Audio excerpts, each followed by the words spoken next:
जय जिनेंद्र, स्वागत है आप सभी का आज की 2 मिनट वाली कहानी में। आज की कहानी का शीर्षक है नाम स्वतः होगा। दो भाई थे, एक का नाम था रामू, एक का नाम था शिव। रामू और शिव इन दोनों भाइयों में आपस में काफी बहुत स्नेह था, परंतु उनकी दोनों की पत्नियों में उतना स्नेह नहीं था, इसलिए दोनों भाई अलग रहने लगे।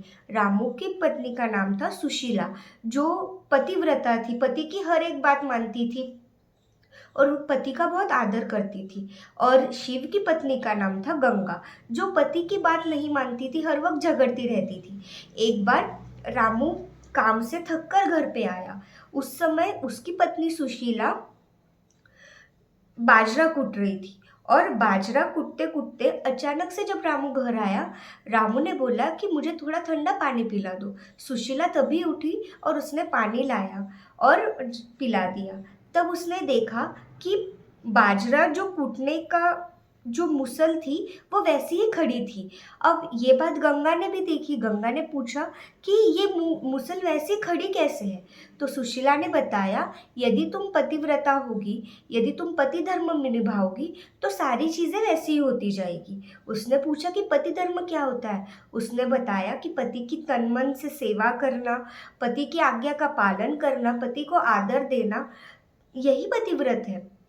तो यह सुनकर गंगा को लगा कि मुझे भी अपनी मुसल वैसी ही खड़ी रखनी है, वह किसी आधार के बिना खड़ी रहे, वह गिर न जाए। इसीलिए दूसरे दिन से उसने भी अपने पति की बहुत सेवा की, पति को अच्छे अच्छे पकवान बनाकर खिलाए, पति की सारी आज्ञा मानी। एक दिन दोपहर में जब शिव घर पे आया, तब उसने अपनी पत्नी से बोला कि मेरे लिए पानी लेकर आना। उस समय गंगा भी बाजरा कूट रही थी, तो गंगा ने भी वह बाजरा कूटना बीच में छोड़ दिया और पति के लिए पानी लेकर आई। आकर उसने देखा तो जो मुसल थी वो गिर चुकी थी, वह खड़ी नहीं थी। अब यह देखकर उसे काफी बुरा लगा। उसने कहा, मैंने तो आपकी इतनी सेवा की, आपकी भक्ति की, तन मन धन से आपकी सेवा की, आपकी सारी बातें मानी, परंतु फिर भी मेरी मुसल खड़ी क्यों नहीं रही, उसे किसी आधार की जरूरत क्यों पड़ी। अब यह सुनकर शिव ने उसे बताया कि यदि हम कोई भी भक्ति करते हैं तो वो निष्काम भाव से करनी चाहिए। तुमने जो भी सेवा की उसके पीछे तुम्हारी एक इच्छा थी कि तुम्हारी मुसल भी वैसी खड़ी रहनी चाहिए।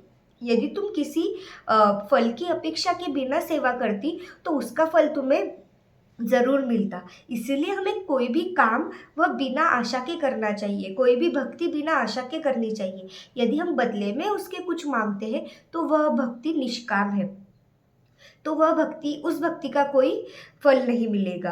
रक्कल फल की भावना, करो न कोई काम, सब शास्त्रों में श्रेष्ठ है भक्ति भव्य निष्काम। अर्थात निष्काम भाव से की हुई भक्ति ही सर्वश्रेष्ठ है।